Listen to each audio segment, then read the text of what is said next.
Excuse me, I've got technology ready here.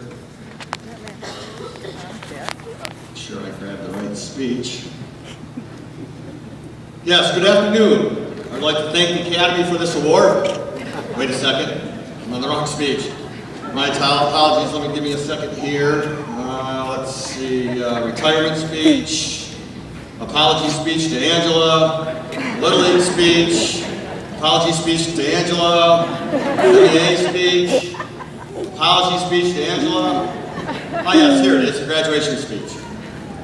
Good afternoon, Superintendent Snyder, Principal Yarder, Assistant Principal Cunningham, members of the Board of Education, Farwell faculty, staff, parents, grandparents, family, friends, and of course the class of 2013. I am grateful to the senior class for asking me to speak at their graduation.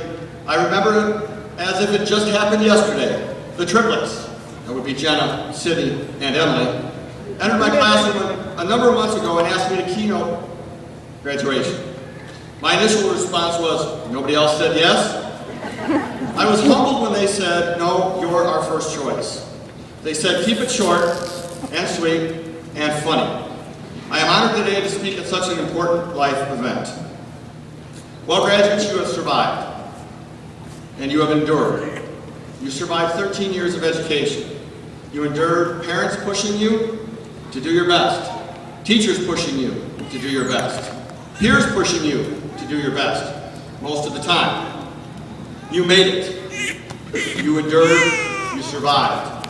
Let's take a closer look at just a small sample of whom and what you survived and endured while you spent your last 4 years here at FHS. Coach Smitty.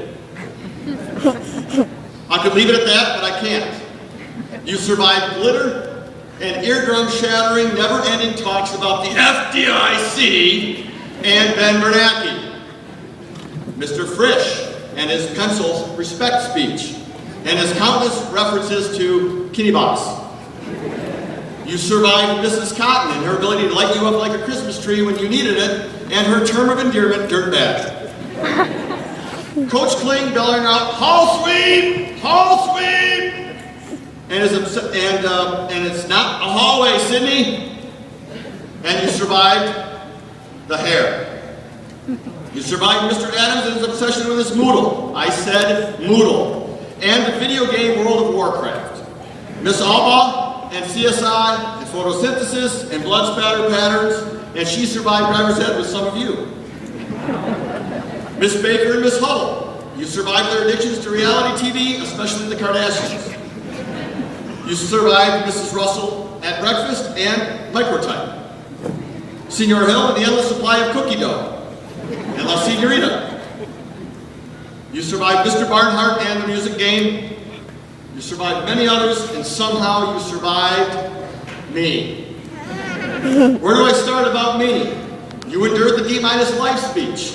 You remember that one? D-minus grades equal a D-minus life, a D-minus job, a D-minus spouse with a D-minus dog and a D-minus car, living in a D-minus house with D-minus children.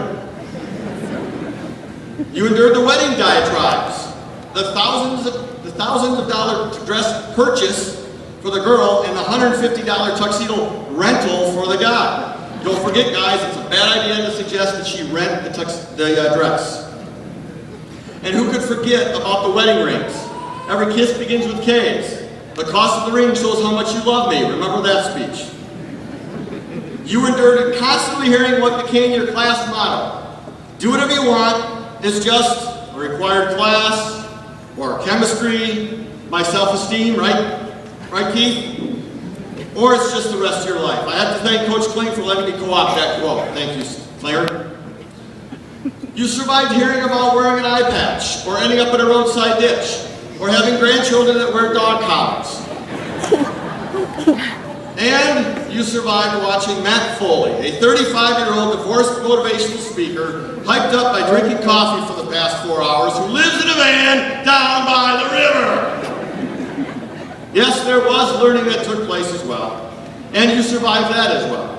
You endured the dreaded note guides, the short video clips of Super Science Babe, clicker quizzes, and never-ending lab procedures that you had to write by hand in your lab books. Oh, the humanity!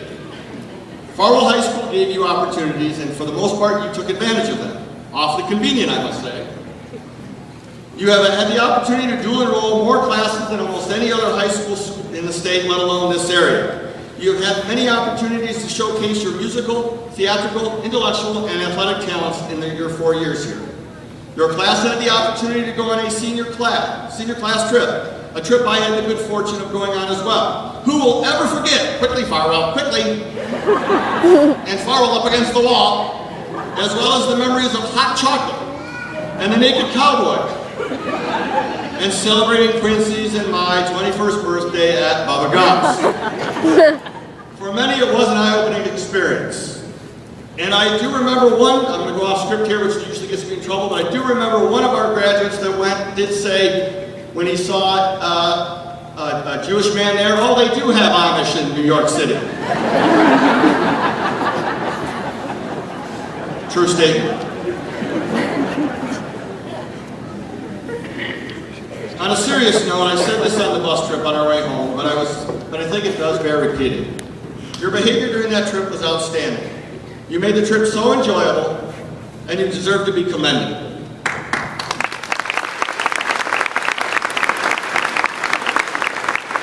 That trip is definitely the highlight of my teaching career, up until today, of course. So with high school behind you, what lies ahead for you? Are you entering college? The workforce? The military? No matter which direction you head, I challenge you to set a goal and focus on achieving that goal. I challenge you to continuously examine the people you surround yourself with. Ask yourself, are the people in my life helping me or holding me back from achieving my goal? If the answer is holding me back, disassociate yourself from them. That means don't hang out with them anymore, Sean. Do not let anyone hold you back from your dreams and your goals. Don't let anyone tell you that you're not going to amount to jack squat. Feel free to tell them to shut their big yapper. If you allow others to hold you back, who knows? You could end up eating a steady diet of government cheese and living in a van down by the river. I challenge you to explore the world. Get out of your comfort zone. Farwell is my home. I choose to live here. I love it here. But I did not grow up here. One of the best decisions I made was to get out of my comfort zone and go to college 2.5 hours away at Central Michigan University. I applied to 3 universities, MSU, Oakland, and CMU. I applied to MSU and CMU based on the fact that they were far enough away where mom and dad could not do the dreaded college pop-in. When MSU made the mistake of sending me a rejection letter, a decision I'm sure they regret to this day, I enrolled at Central. I fell in love with the mid-Michigan area and never moved back. Now I'm not saying to never come back. What I am saying is to go out there and see what's out there. I challenge you to leave the world a better place than you find it, not only environmentally, but also in your dealings with others. Remember, the golden rule is the golden rule for a reason. Treat others, no matter their opinions or beliefs, as you would want to be treated. Make this the generation that truly cares more for others than they do care for themselves. And I challenge you to get a job. Contribute to society by paying your taxes so that I can retire. Now, before I close, I want to give you 5 things to consider. Number 1, make peace with your past so it doesn't spoil your present. Your past does not define your future, your actions and beliefs do. Number 2, what others think of you is none of your business. It is how much you value yourself and how important you think you are. Number 3, no one is the reason for your happiness except for you, yourself. Waste no time and effort searching for peace and contentment and joy in the world outside. Number 4, don't compare your life with others. You have no idea what their journey is about.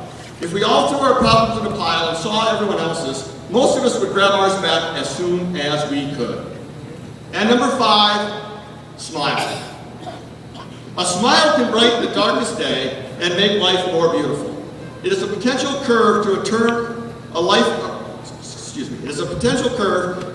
around and set everything straight. In closing, I would like to thank the class of 2013 for giving me the opportunity to address you one last time. Your class will always have a special place in my heart. I wish all of you the best in your future endeavors, and remember, if you ever need anything, do not hesitate to contact Miss Baker. Seriously, Miss Baker. All kidding aside, I'm here in the future if you need anything. Thank you, and God bless.